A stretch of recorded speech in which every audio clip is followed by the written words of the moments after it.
Tous ensemble à la louange de la gloire de Dieu et pour la joie des malades, quelle fidélité et en même temps quelle constance et quelle continuité dans la vie, dans la poursuite de la sainteté par l'exercice du seul commandement sur lequel nous serons jugés le soir de notre vie, la charité. Une charité jalousement gardée jusqu'à partout. Et du nord, de la Kosovo, puisque j'allais dire, quand ils vont quitter l'hôpital et la facture qu'ils ont payée n'ont pas assez d'argent, beaucoup viennent me voir, chef, je viens intervenir au niveau de la caisse et de la direction et on les laisse partir et quelques mois après ils viennent régler. Donc l'hôpital a un grand impact dans tout le Togo. Un atout sur lequel compte capitaliser l'équipe dirigeante, un atout que la population appelle à pérenniser. Je suis resté ici quand même pendant presque 6 à 7 années. Je ne connais pas un autre hôpital de cette envergure dans la région.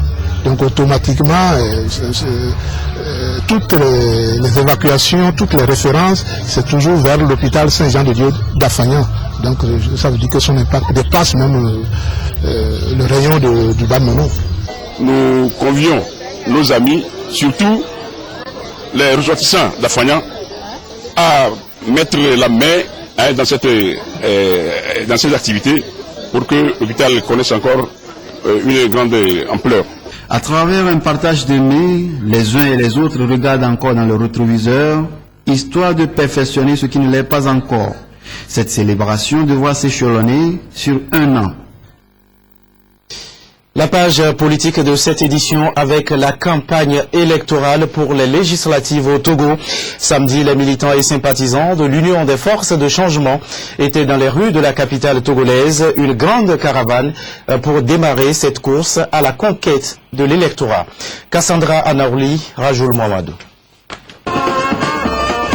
Une caravane animée par une foule jaune de partisans aux allures de démonstration de popularité. Ils étaient plusieurs centaines de partisans du parti de Gilles Christ Olympio à s'être mobilisés ce samedi, premier jour de campagne électorale.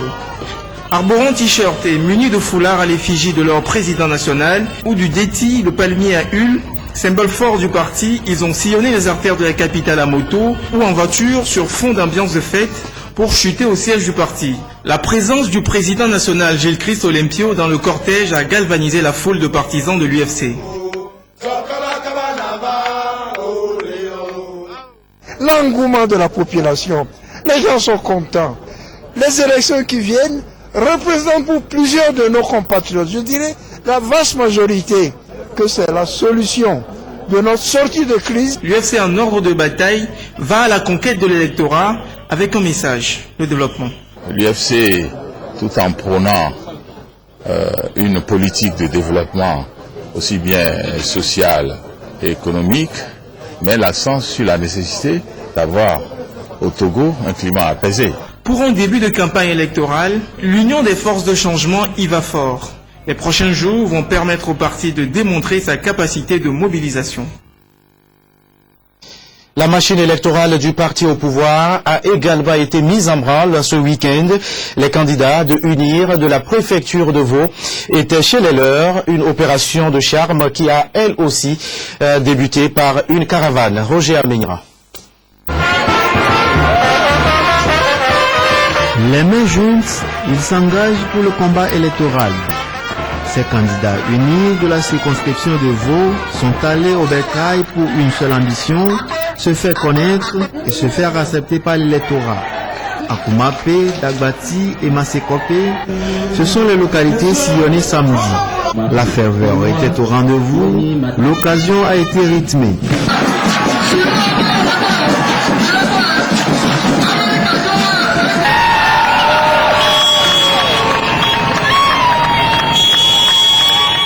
Dans cette course électorale, le message est clair, il faut opter pour le développement de la préfecture de Vaud, longtemps resté en marge de l'épanouissement social.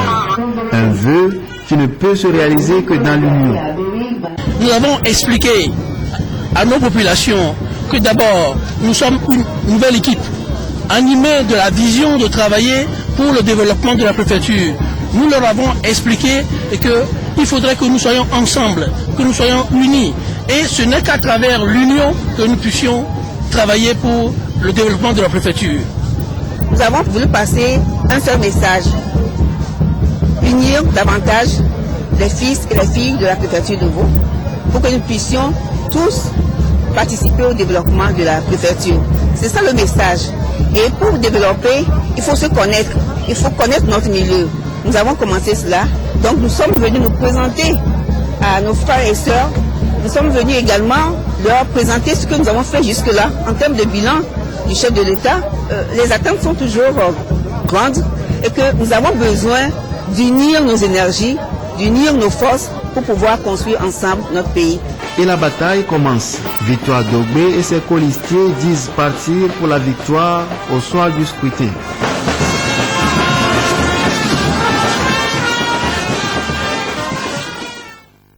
L'actualité à l'étranger, direction l'Égypte, quelques jours après le coup d'État qui a renversé Mohamed Morsi.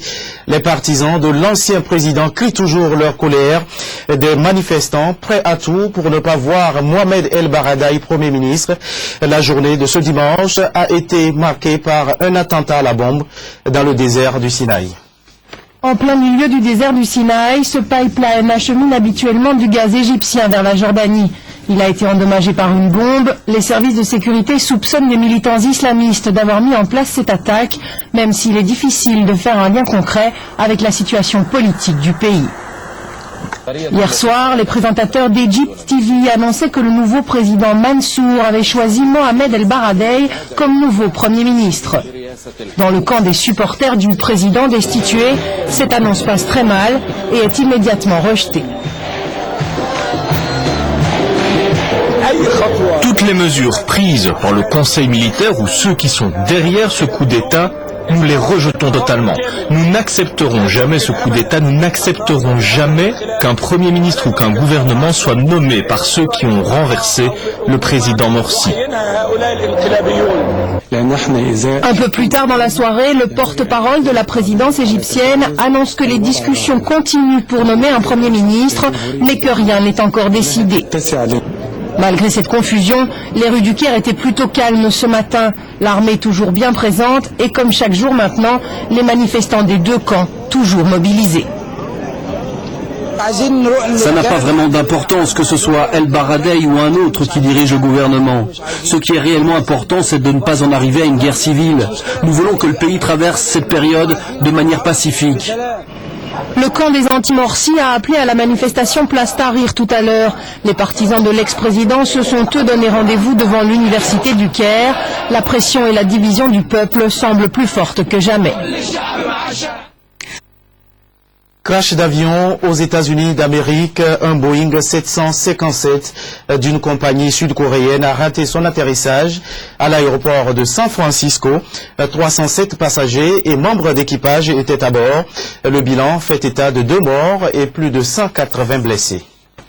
Les images aériennes sont impressionnantes. Le Boeing 777-200 est éventré, la carlingue est carbonisée et l'avion gît en bout de piste sous un déluge de mousse ignifuge. À bord de cet appareil sud-coréen, il y avait 307 passagers membres d'équipage.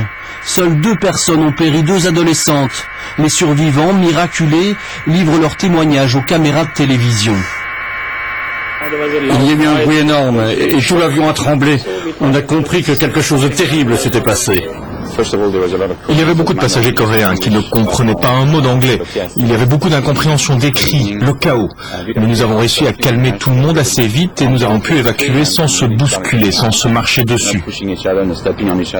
Y a-t-il eu une annonce que l'atterrissage ne se présentait pas bien? Non, tout s'est passé en une fraction de seconde, personne ne s'inquiétait de rien. Très vite, les services de secours sont intervenus. 182 blessés ont été transférés vers les hôpitaux de la région de San Francisco. À cette heure-ci, il n'y a aucune indication qui permettrait de dire que l'incident est la cause d'un acte de terroriste ou criminel. Que Que s'est-il passé exactement? Les spotters qui photographient les avions au bout de piste témoignent. La queue a explosé, elle a frappé la piste, il y a eu un énorme bang et je pense que l'avion s'est cassé en deux. On distingue en tout cas une coupure nette à l'arrière de l'appareil et à plusieurs centaines de mètres les restes de la queue du Boeing. Le pilote a-t-il raté sa manœuvre, touché le sol avant de perdre le contrôle de l'avion? En Corée du Sud, le PDG d'Asia Airlines a écarté toute défaillance de l'appareil. Nous pouvons affirmer à cet instant que notre Boeing 777-200 n'avait aucun problème technique et aucun problème au moteur. Une catastrophe aérienne qui aurait pu connaître un bilan bien plus lourd.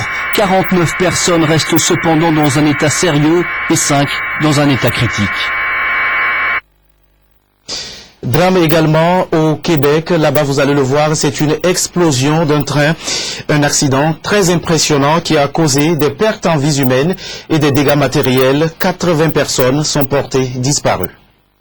D'en haut, l'ampleur de l'explosion de train à Lac-Mégantic est encore plus impressionnante. 7 tonnes de pétrole en feu, on imagine les conséquences environnementales. Les images parlent d'elles-mêmes, car 24 heures après l'accident, les hommes du feu sont toujours sur place. Un mort est confirmé, mais le bilan pourrait s'alourdir. 80 personnes manquent encore à l'appel. C'est tragique, car il est clair qu'il y a des pertes humaines. Nous ne savons pas encore combien. J'adresse mes sincères condoléances à toutes les familles et amis des victimes. C'est un incident mécanique qui pourrait expliquer cet accident.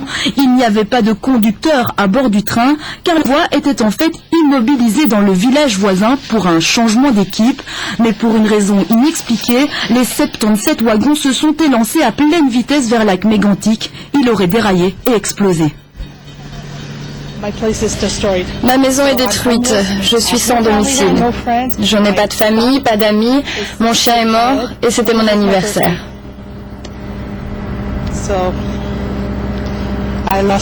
J'ai tout perdu. Je suis fatiguée et je ne sais pas ce que je vais devenir. Plus d'1 millier d'habitants ont été évacués vers des villes voisines. Le Bureau de la sécurité des transports canadiens est dépêché sur place. Une enquête est ouverte pour déterminer les responsabilités de la compagnie de transport ferroviaire. Nous allons clore cette édition en spectacle avec cette soirée dansante samedi au Grand Rex à Lomé. Un moment de distraction des étudiants dénommés Summertime. Norbert Dansou a aussi esquissé quelques pas de danse. Au cours de ce bal masqué, suivez son reportage. Défilé de mode, karaoké, prestations d'artistes, la soirée a été riche en couleurs pour cette première édition de Summertime, un bal masqué qui a regroupé les étudiants de diverses écoles supérieures et universités.